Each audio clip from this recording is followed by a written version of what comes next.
Due to adult themes in this program, viewer discretion is advised.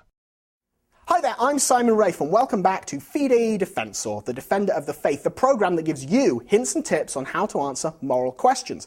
Last week I addressed a common complaint from non-Catholics. Why does the church seem so obsessed with sex? Now, if you want to know the best way of answering that question, check out last week's episode. At the core of all moral questions is authority. The non-Catholic will ask, either explicitly or implicitly, what right does the church have to dictate to anyone what he or she does? If the church has no right to dictate, so this logic goes, her dictates can be safely set aside. Now, you can fall into a dangerous trap here. You can try to defend the church's stance by arguing for her authority. Now, of course, the church does have authority. She is divinely mandated, and so all authority is given to her. However, someone who is questioning Catholic moral teaching is not someone who accepts the authority of the church, and he's not likely to easily accept it either.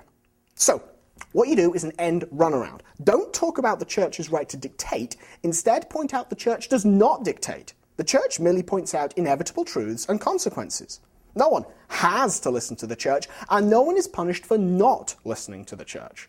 People suffer in the next life and this if they do evil things. Now, evil actions are not merely against arbitrary rules set by the church. They are actions which have negative consequences simply because of what they are. You need to make it clear that the church does not dictate, she simply informs. Even if the non-Catholic rejects the idea of heaven and hell as the ultimate consequence, there are plenty of very visible consequences here. Study after study shows those who live in normal marriages without fornication, adultery, pornography, or homosexuality are happier and healthier than those who do not. Homosexuals die younger, suffer from more STDs, and have a higher rate of depression than heterosexuals. Fornicators have a high risk of infection and are invariably unhappy people. Pornography demeans the performers, reducing them to nothing more than objects and not people, and the viewers are selfish, tend to view the opposite sex as pleasure objects and nothing more.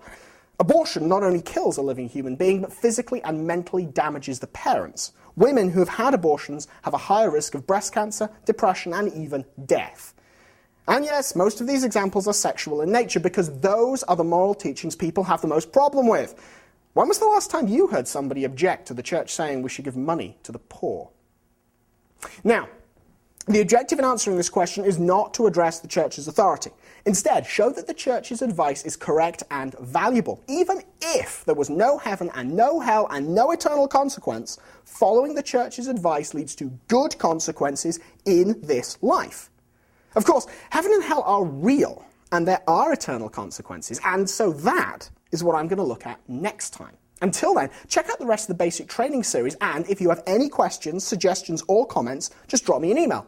I'm Simon Rafe. Keep fighting the good fight, and God bless.